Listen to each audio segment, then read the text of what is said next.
Hello, hello, hello. Welcome back to the Quaker Sports Recap. Last week was homecoming week and all of our teams gave the OPHS community something to rally around.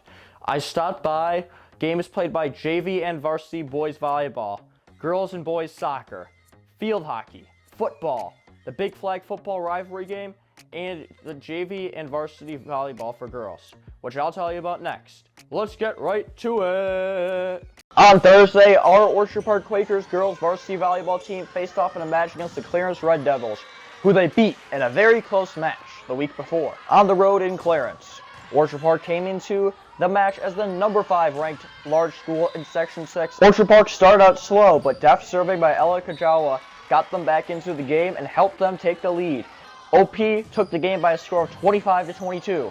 The second game was another hard-fought battle with Clarence coming out on top 26-24. Bitter having lost the second, Orchard Park came out strong in the third. With tight passing and solid spiking, Clarence fought back, but was not enough for your Orchard Park Quakers as they won the third by a score of 25-16. Clarence wasn't ready to throw in the towel in the fourth, beating Orchard Park 25-15 and setting up a decisive fifth set. With all the game on the line, the decider was another close back-and-forth game, and Orchard Park prevailed and won the game 15-13, taking the match 3-2. Afterward, I caught up with Coach Fabro to talk about the very close match. Well, I'm here with Coach Fabro. Congratulations on the win. And my first question for you is, you guys found yourself down many times in the game. How did you bring the team back up?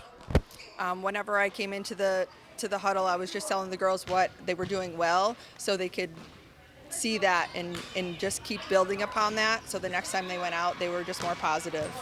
I noticed that your team has a lot of leaders.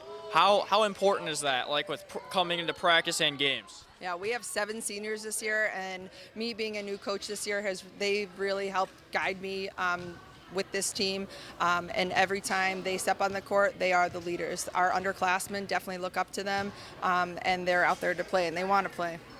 And how do you prepare for your next match, and how do you prepare going forward in the season? Our next match is one of our biggest rivals, Frontier, and we just beat them in the Sweet Home Tournament, so we have that behind us, that we proved to ourselves already that we beat Frontier, and we play them on Monday, and I'm super excited to see them beat them again. After such an intense match, I made one last request to Coach Fabro. Guys gotta make it like a blowout next time. You had me clinching my toes. Yes, I think I got a few more gray hairs tonight. I think so. I did too. I'm only 16.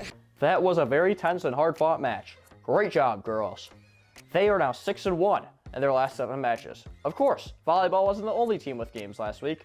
All of our teams gave us something to cheer about. Let's see how they did. Girls soccer scored a shutout win over Sweet Home. Number 1 ranked boys golf looked strong, winning all 3 of their matches in a busy week. Girls golf had another dominant win this time over Lancaster. Boys soccer had a nice win over Frontier before dropping a game to Lancaster. Boys cross country ran well at the McQuaid Invitational, while the girls had an impressive 13th place finish at one of the top high school invitationals in the nation. Boys volleyball had a couple of hard-fought wins. JV also looked good with a couple of wins. Girls swimming continued to sink their opponents, this time beating Sweet Home. Chloe Bobel and Mara Johnson each posted 3 wins. Number 5 ranked girls volleyball had a couple of huge wins. Field hockey keeps shutting out opponents, posting 2 more last week. Shout to goalie Gia Fanuti, who scored her first goal as a Quaker last week. Varsity football scored a dominant victory on homecoming day, giving the fans lots to cheer about. In flag football, a late comeback attempt by the juniors fell short as they lost to the seniors 48-14, unfortunately.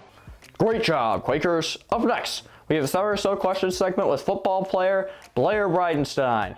Let's learn a little bit more about Blair.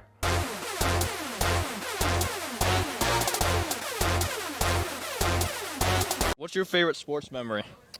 I think I would say it's not really a memory, just meeting up with all the guys night before a game, and just hanging out and getting our chemistry done. What's your favorite kind of chicken wing? I'm gonna have to go honey barbecue. Nice. Blue cheese or ranch? Blue cheese all the way.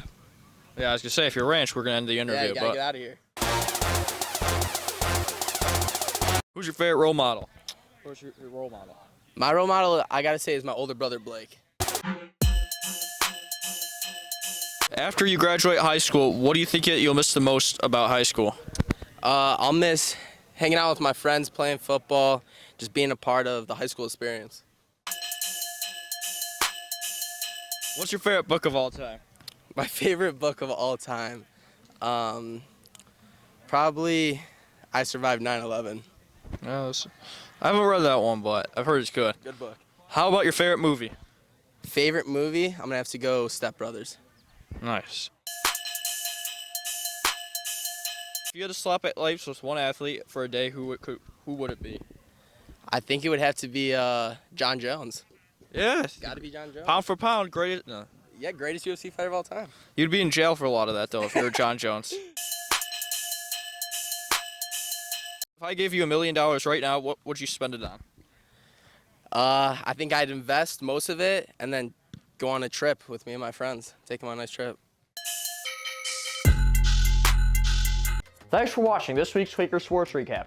There are over 30 games on the schedule for this week, so I hope that you can get on and cheer on our teams. Hopefully, I will see you there, so together we can shout, Go Quakers!